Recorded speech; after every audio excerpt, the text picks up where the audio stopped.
Bem-vindo a bordo de uma passagem nostálgica de memórias aqui no Flashback, falando do aeroporto Tom Jobim, antigo Galeão. Bem-vindo a bordo.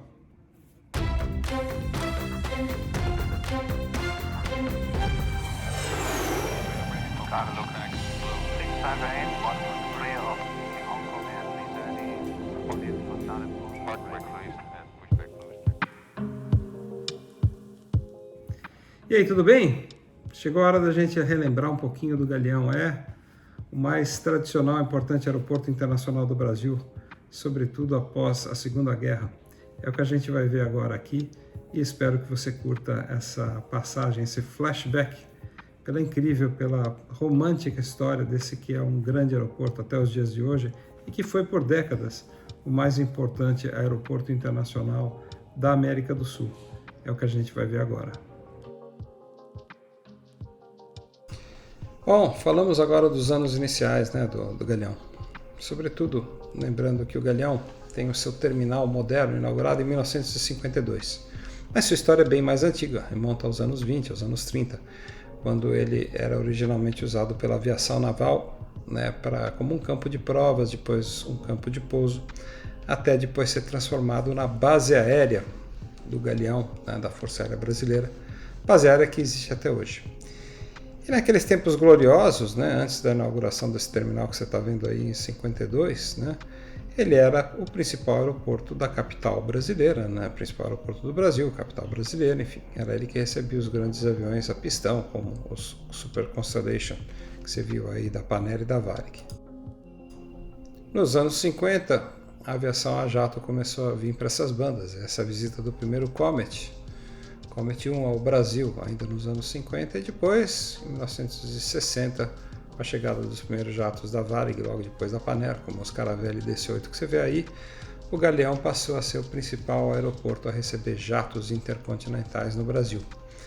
Aí, com a chegada de companhias como a Lufthansa, né, e as outras europeias que marcaram época, como a Iberia, que trazia os seus DC-8s, o Galeão se estabeleceu como o grande terminal de entrada e saída do Brasil. Nessa época, era comum ver sobretudo os Boeing 707 e Douglas DC-8.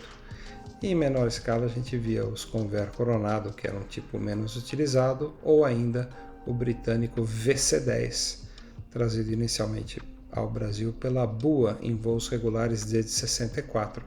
E você está vendo um deles aí. Falando aí no Coronado, né, no 990, ele era operado aqui no Brasil pela Swissair e pela peruana APSA, em caráter regular, mas claro, recebemos alguns charters de outras companhias. Todas essas imagens maravilhosas que você está vendo, preto e branco, como por exemplo esse DC-8 nas cores híbridas da Panagra Braniff, são de autoria do nosso querido Vito Cedrini, ele que gentilmente cedeu esses arquivos para a gente continuar nosso trabalho aqui de divulgação da cultura aeronáutica. E a gente vê outra foto maravilhosa no Galeão, um DC-8 da Itália, ao fundo um Comet da Aerolíneas, né, que é outro tipo saudoso e que marca essa primeira década das operações a jato no Galeão, né, a famosa caixa d'água ao fundo, e o Comet da Aerolíneas, que tinha alcance para atravessar o oceano, mas precisava necessariamente fazer uma parada no sudeste brasileiro. Eu falava do Comet 990, que era empregado pela Swissair, e pela APSA, que é a empresa aérea peruana precursora da Aeroperu. Outra que vinha com DC-8 era a Scandinava SAS, ou Scandinavian Airlines System, que é outra empresa que marcou época, né? Já na família Boeing, a TAP, Transportes Aéreos Portugueses, vinha com seus maravilhosos 707. Enfim, essa foi uma década encantadora, né? Essas fotos aí são na virada já, né? Início dos anos 70, como dá para perceber, porque a gente tem os 727 da Cruzeiro, né? Enfim. E aqui, olha que coisa linda essa foto. 3 clássicos. O Caravelle da Cruzeiro no fundo, Eletra VJM da Varig no 07 ao fundo.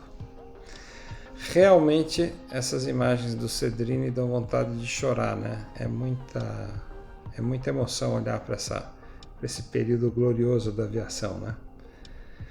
Outra que vinha com o Boeing 707 era a South African Airways. isso a partir de 68, quando foram inaugurados os voos regulares entre os dois países. Mudando de década, nós estamos nos anos 70. Foto linda, né, do DC-8 da Varig, avião herdado da Panera. Essa foto é depois de 76, né? A gente vê o 707 da Royal Air Maroc. Outra joia fotográfica, né, do mestre Vito Cedrini, esse retrato aí do CJE, o primeiro 727 recebido pela Cruzeiro, né? Que por sinal empregou esses aviões para substituir os maravilhosos SE-210 Caravelle. Essa foto também foi feita pelo Cedrini no Velho Galeão.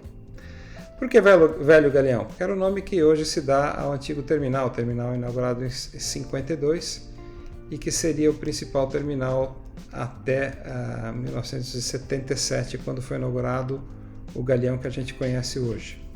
Antes disso, em janeiro de 76, data dessa foto, o galeão passou a receber voos regulares com Concorde, primeiro destino internacional da Air France, juntamente com o Dakar, e a partir de janeiro de 76, o Concorde se transformou em figurinha que podia ser vista semanalmente no galeão. Outro tipo bastante saudoso, esse DC-8 da Viasa, foto linda do mestre Vito Cedrini. Aqui outro clássico, raro também, o Convair 880, né? Um tipo difícil de ser visto por essas bandas, mas o Cedrini pegava absolutamente tudo que voava.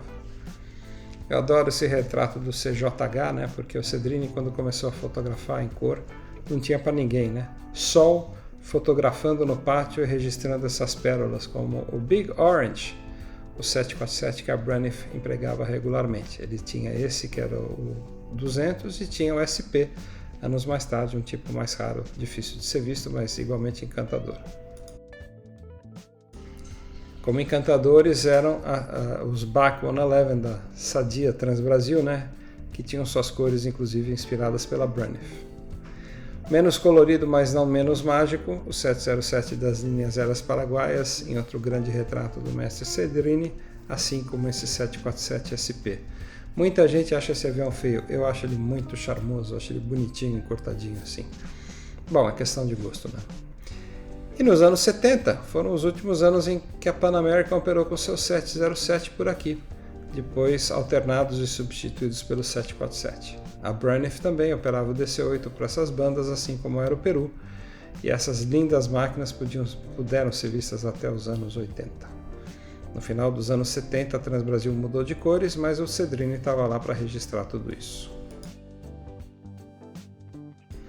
Ah, outro grande registro, esse eu comprei, é uma foto de arquivo. Electra da LAP no galeão. Outro clique majestoso do Cedrini no SP da South Africa, e esse é o 707 da Avianca que caiu em Nova York em 1990. Mais um incrível registro dele. E aí, os anos 80 a gente pode dizer que tenham sido os anos de apogeu, né, do galeão, porque Guarulhos só viria a ser inaugurado em 85, né, e até 89, com o alargamento da pista de Guarulhos, o Galeão foi realmente o grande aeroporto intercontinental do Brasil, né? Aqui a gente vê um belíssimo 707 da TAP. E essas fotos que você começa a ver aqui agora foram todas feitas por mim em janeiro de 86. Eu passei 5 dias nas pistas e pátios fotografando, e naquela época o terminal antigo, né, que era o único principal, hoje antigo, né, que era o TPS-1, né, o terminal 1 do Galeão, tinha um terraço magnífico aberto no seu anel superior. E dava para ficar quase que 24 horas fotografando nesse terraço, né? Era uma experiência incrível. Essa foto linda aí é do Cedrini, né? Mas voltando a Transbrasil, operando nos anos 80 com 707 passageiros lá. Mas essas e as próximas que você vai ver são todas feitas em janeiro de 86. Flying Tigers, que operava lá. A icônica, saudosa Panam, que tinha pelo menos 2 serviços diários com 747. Era lindo vê-los chegando e partindo à noite, assim como aerolíneas, né, que tinha muitos voos com 747 nessa época. Outro visitante que aparecia 3 vezes por semana era a Swissair, que fazia escala com seus DC-10. E às terças, quintas e sábados a KLM dava o ar da graça, né? Com seus 747-200.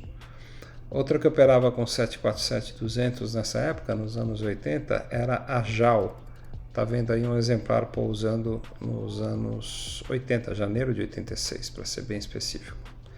E o avião ficava parado mais do que um dia para a tripulação poder descansar antes de voltar para Los Angeles e depois para Tóquio, que eram as escalas desse voo, que à época era o que mais longe que operava no Galeão.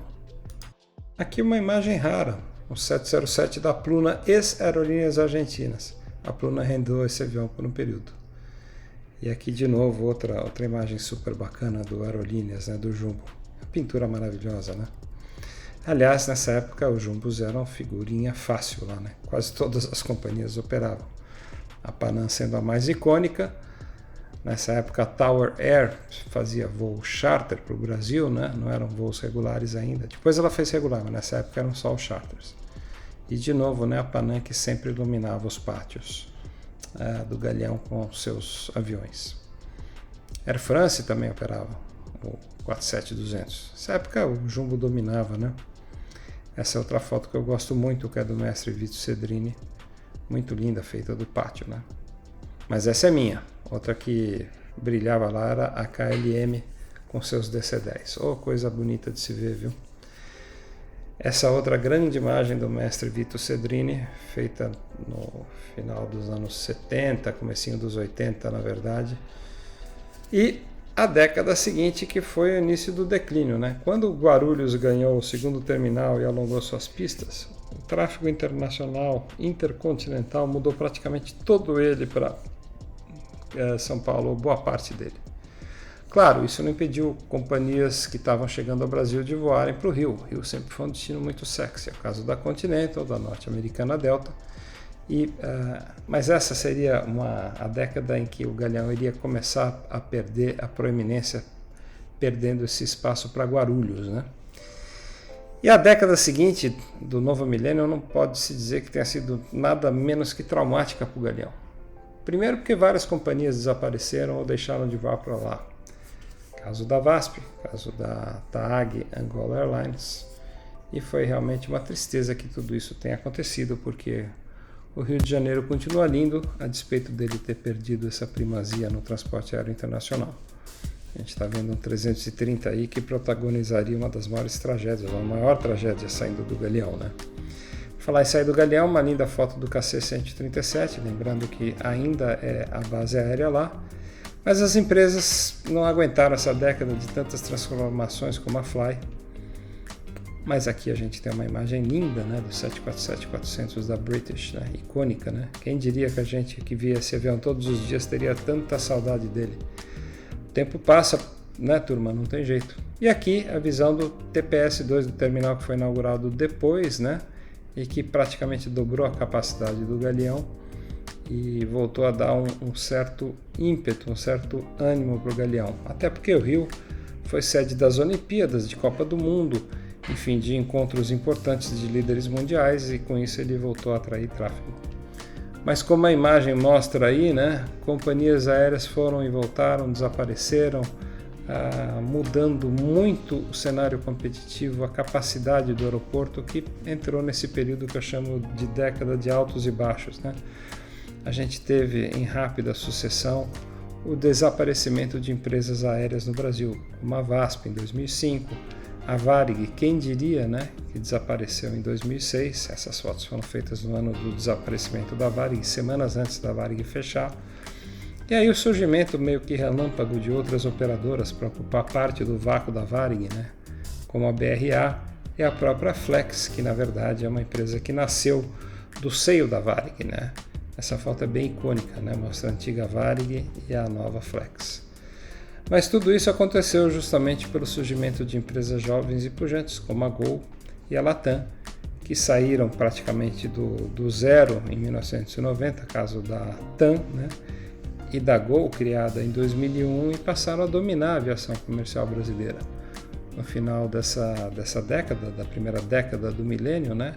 A aviação brasileira estava incrivelmente concentrada nas mãos de TAM e Gol. O Cedrini, que fez essa foto aí, a foto seguinte, é um craque, né? Ele registra tudo que passa por lá, inclusive essas raridades como o 767 da Oceanair ex-BRA. Mas lembrando, né, na década de altos e baixos, a gente teve em 2006 o fechamento da Varig, em julho, e eu aluguei um helicóptero justamente para poder fazer essas fotos sobre a área técnica da Varig. Então essa foi uma década realmente traumática, né, de grandes perdas para a aviação brasileira.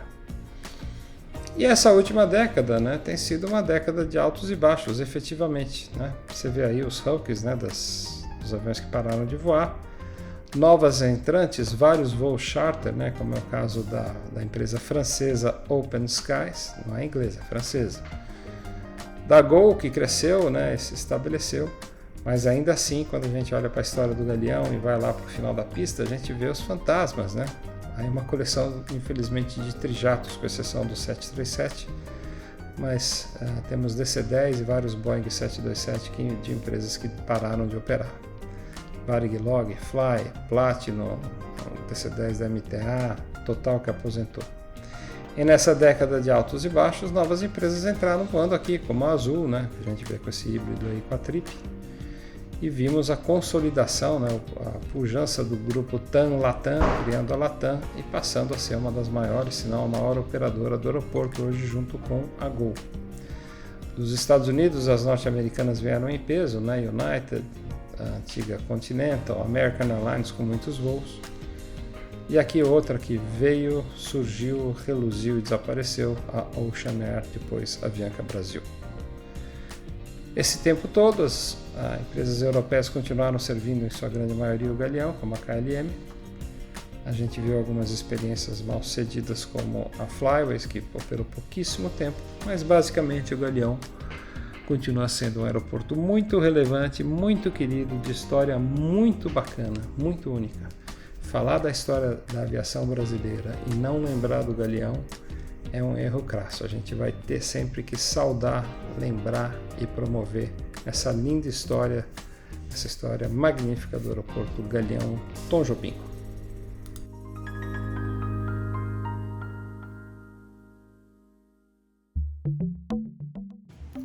Espero que você tenha curtido, é sempre bacana rever o Galeão, imagens maravilhosas, né?